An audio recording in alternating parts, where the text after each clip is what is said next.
പാഠം 457 മാറ്റാൻ പറ്റാത്ത കാര്യങ്ങൾ.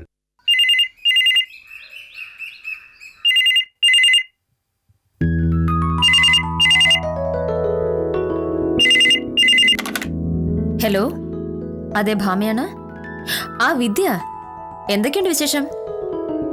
ഓ, എന്ത് പറയാൻ, ഞാൻ ഇന്നും കൂടി ലീവാ. നാളെ വരും ഓഫീസിൽ. മറക്കാനോ? നീ എന്തായി പറയണത്? നീ പറഞ്ഞൊരു കാര്യം ഞാൻ മറക്കുവോ? ഗീത വരുന്ന 10-ാം തീയതിയല്ലേ? അന്ന് ഞാൻ ഉറപ്പായിട്ടും അവിടെ ഉണ്ടാവും. ആ പിന്നെ ഗീതയോട് എന്റെ കാര്യം മറന്നേക്കരുതെന്ന് പറയണം. അവള് സ്റ്റേറ്റ്സിന്ന് ആദ്യമായിട്ട് വരല്ലേ. ശരി. വിദ്യാലക്ഷ്മിയോ മോഹനേട്ടാ? അവളുടെ അനിയത്തി സ്റ്റേറ്റ്സിന്ന് വരുന്നു. അവള് വരുമ്പോ എയർപോർട്ടിൽ പോകാനും ഗീതയെ സ്വീകരിക്കാനും ഞാൻ കൂടി വേണമെന്ന് വിധിക്ക് ഒരേ നിർബന്ധം. ഞാൻ ചെല്ലാന്ന് പറഞ്ഞു. എന്തായാലും 10-ാം തീയതി ഞായറാഴ്ചയല്ലേ, അപ്പൊ പിന്നെ പോവാലോ. എന്നാ പറഞ്ഞേ? 10-ാം തീയതി. 10-ാം തീയതി എങ്ങനെ പോകും? 10-ാം തീയതിക്ക് എന്താ പ്രശ്നം? 10-ാം തീയതി മറ്റൊരു സ്ഥലത്തേക്ക് പോകുന്ന കാര്യം നമ്മൾ നേരത്തെ തീരുമാനിച്ചുറപ്പിച്ചതാണല്ലോ. എവിടെ? ഭാമേ, ഡിഗ്രിക്ക് ഒരുമിച്ച് ഒരു ബാച്ചിലുണ്ടായിരുന്ന ഞങ്ങൾ 40 പേരും അവരുടെ കുടുംബാംഗങ്ങളും ചേർന്നുള്ള ഒരു പരിപാടി 10-ാം തീയതി ഉണ്ടെന്ന് ഞാൻ പറഞ്ഞതല്ലേ. ആ പരിപാടിയോ? അതിന് മോഹനേട്ടൻ തന്നെ പോയാ മതി. തന്നെ പോയാ പോരല്ലോ. ഞങ്ങളുടെ ബാച്ചിൽ പഠിച്ച 40 പേരും അവരുടെ ഭാര്യയോ ഭർത്താവോ കുട്ടികളോ അങ്ങനെ വീട്ടിലുള്ള എല്ലാവരും കൂടി അവിടെ കൂടുന്നത്. അവിടെ നീയില്ലാതെ അങ്ങനെ പോകും. ഭാര്യ എവിടെയെന്ന് അവർ ചോദിച്ചാൽ ഞാൻ എന്ത് പറയും? കല്യാണം കഴിച്ചില്ലാന്ന് പറഞ്ഞാ മതി. ഞാൻ കല്യാണം കഴിച്ചതാണെന്ന് അവർക്കറിയാലോ. ആ, ജോലിക്ക് പോയാന്ന് പറഞ്ഞേക്ക്. ഞായറാഴ്ചയോ? ഞാൻ കാശിക്ക് പോയെന്ന് പറഞ്ഞാ മതി. എന്തായാലും ആ പരിപാടിക്ക് എനിക്ക് വരാൻ പറ്റില്ല മോഹനേട്ടാ. ഗീതയെ സ്വീകരിക്കാൻ ഞാൻ കൂടെ ചെല്ലാന്ന് വിദ്യാലക്ഷ്മിക്ക് ഞാൻ വാക്ക് കൊടുത്തുപോയി.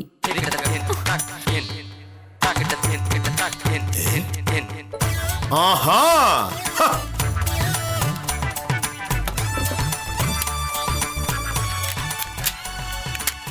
ഹമേ, ഏതോ ഒരു വക്കീലിന്റെ ഏതോ ഒരു അനിയത്തി ഏതോ ഒരു രാജ്യത്ത് പോയി കുറച്ച് കാശൊക്കെ ഉണ്ടാക്കി തിരിച്ചു വരുമ്പോ അവളെ വിമാനത്താവളത്തിൽ പോയി സ്വീകരിക്കേണ്ട കാര്യം നിനക്കെന്താണ്? നിനക്ക് ആ പെൺകൊച്ചിനെ കാണണമെങ്കിൽ അവൾ വന്നു കഴിഞ്ഞാൽ അവളുടെ വീട്ടിൽ പോയി കാണണം. എനിക്കല്ലല്ലോ ഗീതയെ കാണാൻ തിടുക്കം. എയർപോർട്ടിൽ വരുമ്പോ എന്നെ വിളിച്ചുകൊണ്ട് ചെല്ലണമെന്ന് ഗീതയാണ് വിദ്യാലക്ഷ്മിയോട് പറഞ്ഞത്. അവക്ക് എന്നെ കാണാൻ കൊതിയാവുന്നു. അവൾക്ക് നിന്നെ കാണാൻ കൊതിയാവുന്നുവെങ്കിൽ ഇവിടെ നിന്നെ കാണണം, അല്ലേ മര്യാദ? ഇപ്പോ എനിക്ക് MT വാസുദേവൻ നായരെ കാണണമെന്ന് വലിയ മോഹമുണ്ട്. അതുകൊണ്ട് MD എന്നെ കാണാൻ ഇങ്ങോട്ട് വരൂ. MD കാണണമെങ്കിൽ ഞാൻ അങ്ങോട്ട് പോണം. ഇവിടെ ഇപ്പൊ MDയുടെ കാര്യമൊക്കെ പറഞ്ഞ കാര്യം എന്താണ് പോരട്ടാ? മോഹനേട്ടന്റെ കൂട്ടുകാരൻ കൂടുന്ന പരിപാടിക്ക് ഞാൻ എന്തിനാ വരുന്നതെന്നാണ് ഞാൻ ചോദിച്ചത്. അതിന്റെ ഉത്തരം പച്ച മലയാളത്തിൽ ഞാൻ പറഞ്ഞു. ഞങ്ങളുടെ ബാച്ചിൽ 26 ആണുങ്ങളും 14 പെണ്ണുങ്ങളുമാണ് ഉണ്ടായിരുന്നത്. ബാക്കിയുള്ള 25 ആണുങ്ങളും അവരുടെ ഭാര്യയും കൊണ്ട് വരുമ്പോ ഞാൻ ഒറ്റയ്ക്ക് പോയി അവരെന്ത് കരുതും? നീ വന്നേ പറ്റൂ. മോഹനേട്ടനല്ലേ കൂട്ടുകാര്. എത്ര പേരുടെ ഭാര്യമാര് കൂടെ കാണുമെന്ന് അവിടെ ചെല്ലും പറയാം. അറിയാനൊന്നുമില്ല. എല്ലാവരും ഭാര്യയും കുട്ടികളുമായി മാത്രമേ വരൂ. പിന്നെ നീ വിചാരിക്കുന്നത് പോലെ ചില്ലറക്കാരൊന്നും അല്ല എന്റെ കൂട്ടുകാർ. ഞങ്ങൾ 40 പേരിൽ ഒരേ ഒരു വക്കീലേ ഉള്ളൂ, സൈമൺ. അവനാണെങ്കിൽ നിന്നെ പോലെ ചില്ലറ വക്കീലൊന്നുമല്ല. ഹൈക്കോടതിയിലും സുപ്രീം കോടതിയിലൊക്കെ കേസ് നടത്തുന്ന വക്കീൽ. പിന്നെ 3 പേർ ഡോക്ടർമാർ. ഡോക്ടർമാർ പറഞ്ഞാൽ വെറും ഡോക്ടറൊന്നും അല്ല, മൃഗഡോക്ടർ ആയിരിക്കും. മൃഗഡോക്ടർ അല്ല, വലിയ വലിയ ആശുപത്രികളിലെ പേരെടുത്ത ഡോക്ടർമാർ. 5 എഞ്ചിനീയർമാരുണ്ട് ഞങ്ങളുടെ കൂട്ടത്തിൽ. അതിൽ ഒരാൾ ISROയിൽ ജോലി ചെയ്യുന്നു. കോളേജ് അധ്യാപകർ 4 പേർ. പിന്നെ വലിയ വലിയ ബിസിനസ്സുകാർ. എല്ലാവരും വലിയ നിലയിലാ. അവരൊക്കെയാണ് മോഹനേഷിന്റെ കൂട്ടുകാരെന്ന് അറിയുമ്പോ നീ ഞെട്ടും. അതിന് ഞാൻ ഞെട്ടേണ്ട കാര്യം എന്താ? എന്റെ കൂടെ പഠിച്ചവര് ഒരുപാട് വലിയ നിലയിൽ എത്തിയിട്ടുണ്ട്. ഞാനിതുവരെ ആരെയും പറ്റി കേട്ടിട്ടില്ലേ.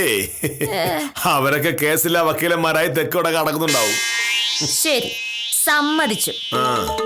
അങ്ങനെ മോഹനേട്ടനെ പോലുള്ള മറ്റു 25 മഹാന്മാരുടെ 14 മഹതികളുടെ ഇടയിലേക്ക് ഈ പാവം വക്കീല് വരുന്നില്ല. മോഹനേട്ടൻ ഒറ്റയ്ക്ക് അങ്ങ് പോയാ മതി. നിന്റെ ബാർ അസോസിയേഷന്റെ വാർഷികത്തിന് ഞാൻ കഴിഞ്ഞ പ്രാവശ്യം നിന്റെ കൂടെ വന്ന ഓർമ്മയുണ്ടോ? അന്ന് നീ എന്താ പറഞ്ഞത്? നിനക്ക് ഒറ്റയ്ക്ക് പോകാൻ പറ്റില്ല എന്ന്. അതുകൊണ്ടാണ് ഞാനിപ്പോ പറയുന്നത്, എനിക്ക് ഒറ്റയ്ക്ക് പോകാൻ പറ്റില്ല. ബാർ അസോസിയേഷന്റെ വാർഷികത്തിന് വന്നപ്പോ മോഹനേട്ടൻ ചെയ്തത് എന്താന്ന് ഓർമ്മയുണ്ടോ? പരിപാടിയുടെ ഉദ്ഘാടനം കഴിഞ്ഞ നിമിഷം തിരക്കാണെന്ന് പറഞ്ഞ് എന്നെ വിളിച്ചോണ്ട് അവിടെ നിന്ന് പോന്നു. അത് ഞാൻ വെറുതെ ഇറങ്ങിയല്ലോ. പിന്നെന്താ?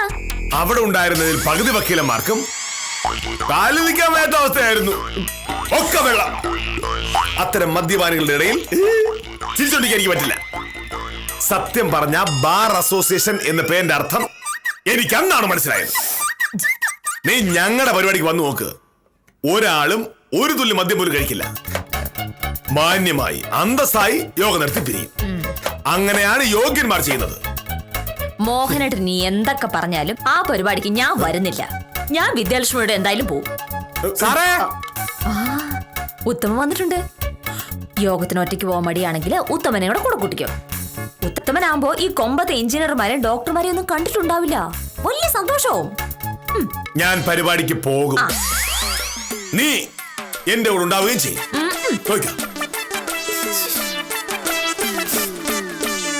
ഞാൻ വന്നത് തന്നെ. നമസ്കാരമുണ്ട് സാർ. പങ്കാക്ഷന്റെ സ്ഥലം നോക്കാൻ പോവാന്ന് സാറ് പറഞ്ഞിരുന്നേ. ഇന്നാണെങ്കിൽ പങ്കാക്ഷ സ്ഥലത്തും ഉണ്ട്. രാവിലെ ആഫീസിൽ പോണതിന് മുമ്പേ അങ്ങോട്ടൊന്ന് കയറിയാലോ സാറേ? പങ്കജാക്ഷന്റെ പ്രശ്നം അവിടെ നിൽക്കട്ടെ. ഇവിടെ ഒരു പ്രശ്നം ഉണ്ടായി. അതില് ഉത്തമന്റെ അഭിപ്രായം എന്താണെന്ന് പറയണം. എന്താണ് സാറേ? ഞങ്ങൾ കോളേജിൽ ഡിഗ്രിക്ക് ഒരു ബാച്ചിൽ പഠിച്ച 40 പേർ ചേർന്ന് വർഷങ്ങൾക്ക് ശേഷം ഒത്തുകൂടാൻ തീരുമാനിച്ചു. എല്ലാവരും അവരവരുടെ വീട്ടുകാരും ഒത്തുകൂടാനാണ് പരിപാടി. അത് തീരുമാനിച്ച ദിവസം തന്നെ ഞാൻ ഭാമയോട് പറഞ്ഞതാണ് 10-ാം തീയതി അങ്ങനെ ഒരു പരിപാടി ഉണ്ട് എന്ന്. പക്ഷെ ഇപ്പൊ അവൾ പറയുക അവൾക്ക് അന്ന് വേറെ പരിപാടി ഉണ്ടെന്ന്. അയ്യോ, വക്കീലെന്തോ അങ്ങനെ പറഞ്ഞ? അതല്ലേ രസം. അവളുടെ പരിപാടി എന്തെന്ന് കേട്ടാൽ ഉത്തമൻ മൂക്കിൽ വെല്ലുവിളിക്കും. ഇപ്പൊ താത്തിക്കോളൂ, കെട്ടി വെച്ചാൽ മതി. അവളൊരു കൂട്ടുകാരുണ്ടല്ലോ, ഒരു വിദ്യാലക്ഷ്മി. അറിയാം. അവൾക്കൊരു അനിയത്തി ഉണ്ട്, ഗീതാലക്ഷ്മി. ആ സാധനത്തിന് അമേരിക്കയിലെ എങ്ങാണ്ടാണ് ജോലി. അവൾ അവധിക്ക് വരുന്നത് 10-ാം തീയതി. അപ്പൊ അവളെ സ്വീകരിക്കാൻ ഭാമയ്ക്ക് വിമാനത്താവളത്തിൽ പോകണമെന്ന്. അതിന്റെ ആവശ്യമുണ്ട് ഉത്തമ? അതിന്റെ ആവശ്യം എന്തായാലും ഇല്ല എന്ന് പറയാൻ പറ്റൂല. എന്താ? ആ വക്കീലും ആ കുട്ടിയും തമ്മിൽ അത്ര അടുപ്പായിരിക്കും. ഒരടുപ്പില്ല. ഇവളുടെ മനസ്സിൽ എന്താണെന്നൊക്കെ എനിക്ക് മനസ്സിലായി. അമേരിക്കയിൽ നിന്നാണല്ലോ ആ പെങ്കൊച്ച് വരുന്നത്. അപ്പോ നാട്ടിലുള്ളവരെ പറ്റിക്കാൻ കുറച്ച് സോപ്പോ ചീപ്പോ പൗഡറോ കണ്ണാടിയൊക്കെ കൊണ്ടുവരും. വീട്ടിലെത്തുമ്പോ സ്വന്തക്കാരും പരിചയക്കാരൊക്കെ ചേർന്ന് കൊണ്ടുവന്ന സാധനങ്ങളൊക്കെ വിധിച്ചെടുത്ത് സ്ഥലം വിടും. ഇവക്കൊന്നും കിട്ടൂല. അതുകൊണ്ട് നേരെ വിമാനത്താവളത്തിൽ ചെന്ന് അവിടെ വെച്ച് തന്നെ ഇവളുടെ വീതം പൗഡർ ചോദിച്ചു വാങ്ങാനുള്ള പരിപാടിയാണ്. അതെന്തെങ്കിലും ആയിക്കോട്ടെ, മോഹനേട്ടൻ എന്തിനാ അതൊക്കെ അന്വേഷിക്കണേ? അന്വേഷിക്കുമല്ലോ, അന്വേഷിക്കും. കാരണം എന്റെ ജീവിതത്തിലെ വളരെ പ്രധാനപ്പെട്ട ഒരു പരിപാടിക്കാണ് ഞാൻ പോകുന്നത്. അപ്പോ എന്റെ ഭാര്യയായ നീ ആ പരിപാടിക്ക് വന്നേ പറ്റൂ. ഉത്തമൻ എന്ത് പറയുന്നു? ഭാമ എന്റെ കൂടെ വരണോ അതോ വിമാനത്താവളത്തിലേക്ക് പോണോ? അല്ല, അതിപ്പോ അങ്ങനെ ചോദിച്ചാ ഇതിലിപ്പോ ഞാൻ എന്ത് അഭിപ്രായം പറയാനാണ് സാറേ? നിങ്ങൾ രണ്ടുപേരും തന്നെ തീരുമാനിക്കുന്നതാണ് നല്ലത്. ഉത്തമ, എന്റെ കൂടെ പഠിച്ചവരൊക്കെ ഇപ്പൊ വലിയ വലിയ സ്ഥാനങ്ങളിൽ ഇരിക്കുക. അവരൊക്കെയാ എന്റെ സഹപാഠികളെന്ന് ഇവളെ കാണിച്ചു കൊടുക്കണമല്ലോ. അത്രയും വലിയ വലിയ ആളുകളെ ഇവൾ ഈ ജന്മത്ത് കണ്ടിട്ടുണ്ടാവില്ല. അത് തന്നെയാ ഉത്തമ എന്റെ പ്രശ്നം. മോഹനേട്ടൻ പറഞ്ഞിടത്തോളം വലിയ വലിയ ആളുകളെ ഒന്നും എനിക്ക് പരിചയമില്ല. മോഹനേട്ടന്റെ കൂട്ടുകാരിൽ 3 ഡോക്ടർമാര്, 5 എഞ്ചിനീയർമാര്, അതിലൊരാൾ ISROയിലാണ്. പിന്നെ ഹൈക്കോടതി വക്കീല്, ബിസിനസ്സുകാര്, കോളേജ് അധ്യാപകര്, അങ്ങനെ എണ്ണം പറഞ്ഞ ആളുകളാണ് വരുന്നത്. അവർക്കും അവരുടെ ഭാര്യമാർക്കൊക്കെ എന്ത് അഭിമാനമായിരിക്കും. അതിനിടയിലേക്കാണ് ഒരു സാധാരണ വില്ലേജ് ഓഫീസർ ഇങ്ങനെ കാലക്കൂടെയായിട്ട് കയറി ചെല്ലുന്നത്. ആളുകൾ മോഹനേട്ടനെ ഇങ്ങനെ സഹതാപത്തോടെ നോക്കിയിരിക്കുന്ന കാണാൻ എന്നെ കൊണ്ട് വയ്യ. വില്ലേജ് ഓഫീസർ എന്ന് പറഞ്ഞാൽ അത്ര ചെറിയ ആളാണെന്ന് നിന്നോട് ആരാടി പറഞ്ഞത്? മോഹനേട്ടൻ ഇതുവരെ പറഞ്ഞതിൽ ഏറ്റവും ചെറുത് വില്ലേജ് ഓഫീസർ തന്നെയാണ്. എനിക്ക് വയ്യ ഒരു വില്ലേജ് ഓഫീസറുടെ ഭാര്യ എവിടെ ഒന്ന് നാണം കെടാൻ. ഞാൻ വരൂല.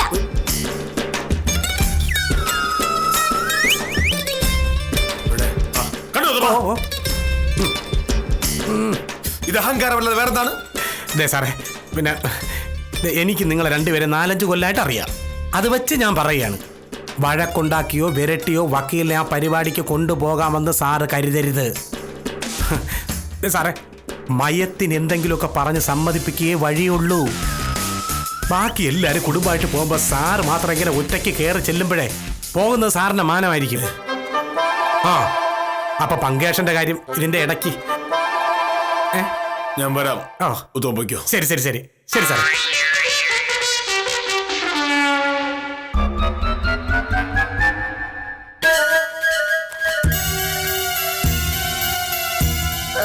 അല്ലെങ്കിൽ തന്നെ ഈ കാലം കൂടെ പഴഞ്ഞു ബാഗും തൂക്കി ആ പരിപാടിക്ക് പോകുന്ന കാണാൻ തന്നെ നല്ല ചേലായിരിക്കും. മോഹനേട്ടന്റെ സ്വഭാവത്തിന് പറ്റിയ പരിപാടി അല്ല അത്. എന്റെ കൂടെ 3 കൊല്ലം ഡിഗ്രിക്ക് പഠിച്ചവർക്ക് എന്നെ അറിയാം, അവരെ എനിക്കും അറിയാം. അതുകൊണ്ട് നീ അത്തരം വർത്താനൊന്നും പറയണ്ട. നല്ല മനസ്സോടെ വാ.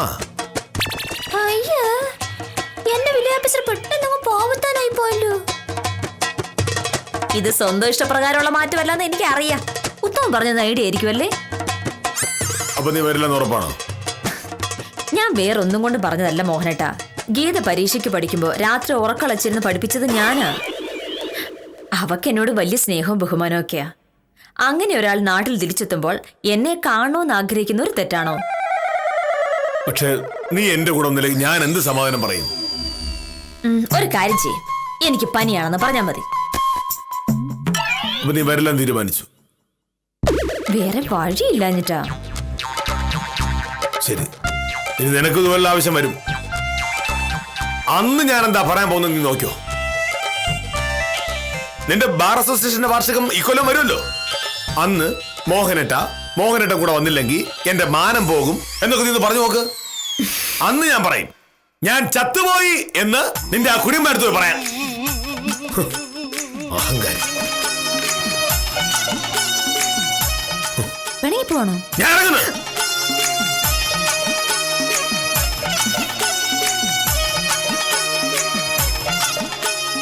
മോഹനേഷ് സാർ ഇന്ന് വലിയ ഗൗരവത്തിലാണല്ലോ കാഞ്ചന സാറേ, എന്തു പറ്റി? എന്തു പറ്റാൻ? രാവിലെ വക്കീലുമായി വഴക്കുണ്ടാക്കി കാണും. നമ്മളടുത്തെടുക്കുന്ന വേഷം കെട്ട് വക്കീലിന്റെ അടുത്തെടുത്താൽ സാറ് വിവരം അറിയും. എന്താ സാറേ പ്രശ്നം എന്ന് ചോദിച്ചാലൊന്ന് ഞാൻ ആലോചിച്ചതാ. പക്ഷെ എന്താ സാർ എന്ന് ചോദിച്ചപ്പോ തന്നെ എന്റെ നേരെ ഒരു നോട്ടം. അപ്പൊ ഞാൻ ചോദ്യം നിർത്തി. നമ്മളെന്തിനാ ആവശ്യമില്ലാത്ത കാര്യങ്ങളെ കുറിച്ച് ചോദിച്ച് നമ്മളെ തടി ചീത്തയാക്കുന്നത്? ശരിയാ. നമസ്കാരം സാർ. നമസ്കാരം. എൻ്റെ പേര് സന്തോഷ് കുമാർ. ഒരു പോക്കുവരവിനുള്ള അപേക്ഷയുമായി വന്നതാ. ആധാരത്തിന്റെ അസലുണ്ടോ? ഉണ്ട്. പകർപ്പ് ഉണ്ട്. മുന്നാധാരത്തിന്റെ പകർപ്പ് എല്ലാം ഇതിലുണ്ട് മാഡം. പെട്ടെന്ന് പോക്കുവരവ് ചെയ്ത് കിട്ടിയിരുന്നെങ്കിൽ നന്നായിരുന്നു. അയ്യോ, ഇത് കാന്തല്ലൂർ വില്ലേജ് ഓഫീസാണ്. ഇവിടെ ചട്ടപ്പടി അല്ലാതെ ഒരു കാര്യവും നടക്കില്ല. പോക്കുവരവ് ചെയ്ത് കിട്ടണമെങ്കിൽ 30 ദിവസം കഴിയും. അയ്യോ, അത്യാവശ്യമായതുകൊണ്ടാ. ഇതിനേക്കാൾ ആവശ്യമായ ആളുകൾ വരുന്നുണ്ട്, പക്ഷെ നടക്കില്ല. അകത്ത മുറിയിൽ ഒരു കടുവ ഇരിപ്പുണ്ട്. നിയമം അനുസരിച്ചല്ലാതെ ശ്വാസം പോലും വലിക്കാത്ത ഒരാൾ. അങ്ങേര് പറയുന്നത് ഞങ്ങൾക്ക് കേൾക്കാൻ പറ്റൂ. അപേക്ഷ ഞങ്ങൾ നോക്കിക്കൊള്ളാം. ചേട്ടൻ പോയിട്ട് 1 മാസം കഴിഞ്ഞ് വന്നാ മതി.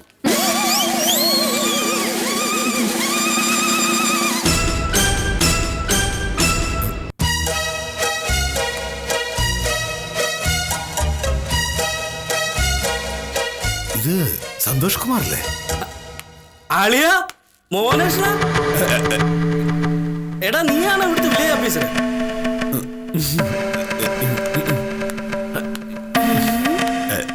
എത്ര നാളായി കണ്ടിട്ട്. ഞായറാഴ്ചത്തെ പരിപാടിക്ക് നിങ്ങളെല്ലാം കാണാമല്ലോ ഓർത്തിരിക്കുകയായിരുന്നു. എന്തായാലും സന്തോഷ് ഇങ്ങോട്ട് വരുന്നു പ്രതീക്ഷിച്ചില്ല. കാഞ്ചന, സ്വയംപ്രഭ, ശിശുപാല, ഈ സന്തോഷ് കുമാർ ഞാനും 5 വർഷം ഒരുമിച്ച് പഠിച്ചതാ. ഇവരിപ്പോ ഗൾഫിൽ വലിയ ബിസിനസ്സുകാരനാ. ഇവിടെ കുറച്ച് സ്ഥലം വാങ്ങി ഇവിടുന്ന് തിരിച്ചു പോകുന്നതിന് മുമ്പ് അതൊന്ന് പോക്കുവരവ് ചെയ്ത് കിട്ടണം. ഇവര് പറയുന്നത് 30 ദിവസം എടുക്കുമെന്ന്. പോക്കുവരവ് 30 ദിവസം എടുക്കും. അതുപോലെ 10-ാം തീയതി നീ കാണില്ലേ? പിന്നല്ലാതെ. സത്യത്തിൽ ആ പരിപാടി ഉള്ളത് കൊണ്ടാ ഇപ്പൊ ഞാൻ നാട്ടിലേക്ക് വന്നത് തന്നെ. പഴയ കൂട്ടുകാരെയൊക്കെ ഒന്ന് കാണാമല്ലോ. ആ കേട്ടോ മേഡം, ഇവൻ കോളേജിൽ പഠിക്കുമ്പോഴേ ഭയങ്കര ദേഷ്യക്കാരനായിരുന്നു. ഡിഗ്രിക്ക് പഠിക്കുമ്പോ ഞങ്ങളുടെ കൂടെ പഠിച്ച സാറാമ എന്ന പെങ്കൊച്ചിന് ഇവനോട് എന്തൊരു പ്രേമമായിരുന്നറിയോ? പക്ഷെ ഇവനൊരു മുരടനാ. ഇവന് പ്രേമിക്കാൻ അറിയാമോ? പാവ സാറാമ യവന്റെ പുറകെ നടന്ന് ചെരുപ്പ് തേഞ്ഞത് വെച്ച. സാറാമയും ഭർത്താവും 10-ാം തീയതിയിലെ പരിപാടിക്ക് വരുന്നുണ്ട്. നിന്നെ ഒന്ന് കാണാനിരിക്കുവാന്നാ സാറാമ പറഞ്ഞത്. ആ പിന്നെ വേറെ കുറെ തമാശകളുണ്ട് കേട്ടോ. ഡിഗ്രി ഫൈനൽ ഇയറിന് ഇവൻ കോളേജ് ചെയർമാൻ സ്ഥാനത്തേക്ക് മത്സരിക്കുമ്പോ ഇലക്ഷൻ ജയിക്കാൻ ഇവൻ കാണിച്ച പരിപാടി എന്താണെന്നറിയോ? അത് കേട്ടാ നിങ്ങൾ തല കുത്തിക്കിടന്ന് ചിരിക്കും. എന്താ എന്താ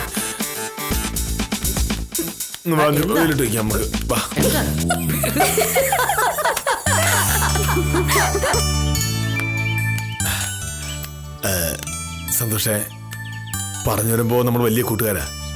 പക്ഷേ ഇത് വില്ലേജ് ഓഫീസല്ലേ, ഞാനിവിടുത്തെ വില്ലേജ് ഓഫീസറും. അവരൊക്കെ എന്റെ കീഴ്ജീവനക്കാരാ. അവരുടെ മുമ്പ് വെച്ച് നമ്മുടെ പഴയ കാര്യമൊക്കെ പറഞ്ഞ പിന്നെ അത് പറഞ്ഞായിരിക്കും അവരെന്നെ കളിയാക്കുന്നത്. ശരി, വേണ്ട. എന്തായാലും നീ 10-ാം തീയതി വരുമല്ലോ. അവിടെയൊക്കെ നമ്മുടെ കൂട്ടുകാർ. നിന്റെ പഴയ വിക്രികളെ പറ്റിയൊക്കെ അവിടെ പറയാമല്ലോ. പക്ഷെ അവിടെ നമ്മൾ മാത്രമല്ലല്ലോ, നമ്മുടെ ഭാര്യമാരൊക്കെ ഇല്ലേ? അവരൊക്കെ എന്തിനാ ഇതൊക്കെ അറിയുന്നത്? നമ്മുടെ ഭാര്യമാരല്ലേ, ഒക്കെ അറിയട്ടെ മോനേഷ്ണ. എനിക്കാണെങ്കിൽ പറയാൻ എന്തുമാത്രം കഥയാ. പിന്നെ പരിപാടി തുടങ്ങുന്നത് മുതൽ വീശാനുള്ളത് ഞാൻ കൊണ്ടുവന്നിട്ടുണ്ട്. നല്ല 1-ാം തരം സ്കോച്ചാ. നിങ്ങൾ കേരളത്തിലുള്ളവർ വില കൂടിയ മദ്യം ഒന്നും കഴിക്കില്ലല്ലോ. എന്തായാലും ആ പരിപാടി 10-ാം തീയതി നടക്കില്ല. എല്ലാവർക്കും വയറ് നിറച്ച് കഴിക്കാനുള്ളത് എൻ്റെ കയ്യിലുണ്ട്. പക്ഷെ ഞാൻ കുടിക്കില്ല. ഓ പിന്നെ നിന്നെ കണ്ടല്ലറിയാലോ, നല്ല വീശാണ്. എന്തായാലും നമുക്കന്ന് കുടിച്ചു മറിയണം. പാട്ടും ഡാൻസും ആഘോഷവും ഒക്കെ ആയിട്ട്. അതൊക്കെ വേണോ? പിന്നെ വേണ്ടേ? അതുപോട്ടെ, നീ ഇപ്പോഴും ഈ ഷർട്ട് മുണ്ടുവിട്ടാണ് നടക്കുന്നത്.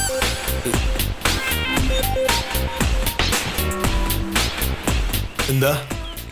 10-ാം തീയതി പരിപാടിക്ക് നമ്മുടെ പഴയ കൂട്ടുകാർ മാത്രമല്ലല്ലോ, ഭാര്യമാരും ഭർത്താക്കന്മാരും ഒക്കെ ആയി ഒരുപാട് പേര് വേറെ ഇല്ലേ? ഈ വേഷമൊക്കെ ഒന്ന് മാറ്റി നല്ല അടിപൊളി വേഷത്തിൽ വേണം വരാൻ. ഈ വേഷത്തിന് എന്താ കുഴപ്പം? അതല്ല, എൻ്റെ ഭാര്യയോട് നിന്നെ പറ്റി ഒരുപാട് പറഞ്ഞിട്ടുണ്ട്. അവരുടെയൊക്കെ മുന്നിൽ ഈ ഷർട്ട് മുണ്ട് കൊടുത്ത് വരിക എന്ന് പറഞ്ഞ അതിൻ്റെ നാണക്കേട് എനിക്കല്ലേ? കാലം മാറിയില്ലേ മോനേഷ? എന്നാ ഞാനങ്ങട്ടെ. അപ്പൊ 10-ാം തീയതി കാണാം. പിന്നെ എൻ്റെ പോക്കുവരവിൻ്റെ കാര്യം അതെന്തായാലും 30 ദിവസം കഴിയാതെ നടക്കില്ല, നിയമമാ. ഈ നിയമത്തെയും കെട്ടിപ്പിടിച്ചോണ്ടിരിക്കേണ്ട കാലമൊക്കെ കഴിഞ്ഞു മോനേഷ. നാടോടുമ്പം നടുകെ ഓടണം. അല്ല, അതൊന്നും നിന്നോട് പറഞ്ഞിട്ട് കാര്യമില്ല. ശരി, ഞാൻ ഇറങ്ങുന്നു. നിന്റെ ഒരു കാര്യം കഷ്ടം.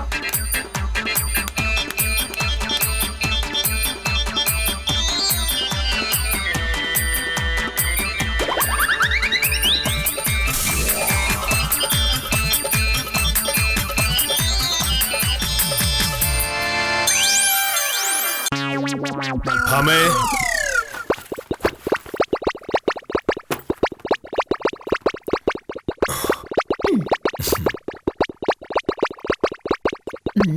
രാവിലത്തെ ദേഷ്യമൊക്കെ മാറിയോ?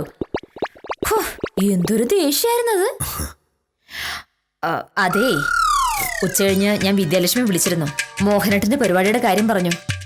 മോഹനേട്ടൻ ഒറ്റയ്ക്ക് പോയാൽ ആകെ വിഷുണ്ട്, എനിക്ക് കൂടെ പോയാൽ പറ്റൂന്ന് പറഞ്ഞു. ആദ്യമൊക്കെ ഒന്ന് തർക്കിച്ചു.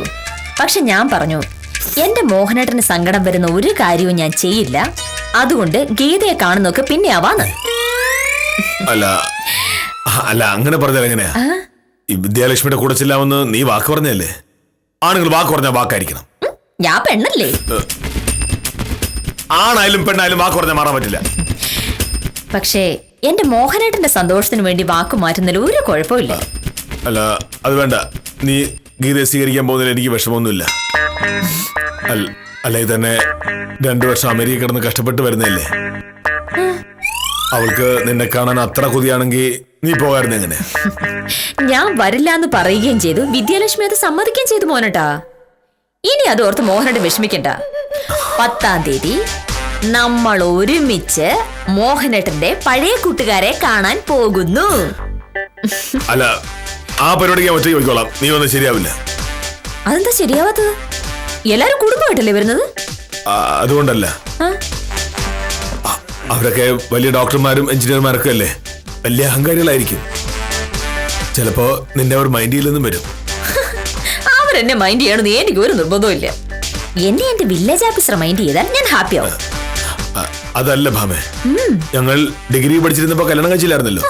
അതുകൊണ്ട് ഇപ്പൊ വീണ്ടും കൂടുമ്പോഴും കുടുംബത്തിൽ കൂടേണ്ട കാര്യമില്ലല്ലോ. അതുകൊണ്ട് അന്ന് പഠിച്ചിരുന്നവർ മാത്രം മതി. വീട്ടുകാരൊന്നും വേണ്ടെന്ന് തീരുമാനിച്ചു. ഓ, അത് പറയാനാണോ ഇത്രയും പടച്ചു കിട്ടിയത്? ശരി, അങ്ങനെയാണെങ്കിൽ മോഹനോട് തനിച്ചു പോയാൽ മതി. ഞാനും പോകുന്നില്ല. അതെന്താ? അത് പിന്നെ നീ രാവിലെ പറഞ്ഞതാ ശരി.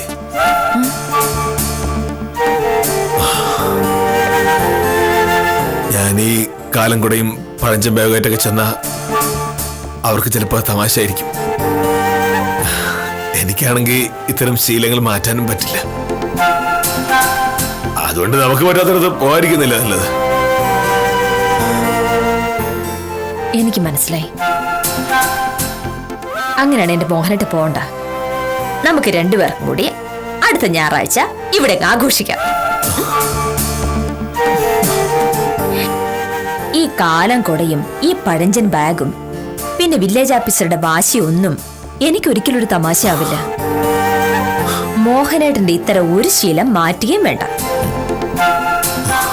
ഇതൊക്കെ മാറ്റിയ പിന്നെ എന്റെ മോഹനേട്ടനുണ്ടോ?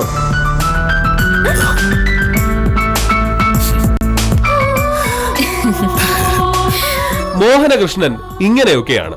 ദുശാഠ്യങ്ങളെന്ന് മറ്റുള്ളവർക്ക് തോന്നുന്ന ചില ശീലങ്ങൾ ഈ പാവത്തിന്റെ ചോരയിൽ കലർന്നുപോയി. പക്ഷേ ആ ശീലങ്ങളെ അങ്ങനെ തന്നെ മനസ്സിലാക്കുന്ന ഒരു ഭാര്യ കൂടെ ഉള്ളതുകൊണ്ട് വില്ലേജ് ഓഫീസർക്ക് സമാധാനമായിരിക്കാം.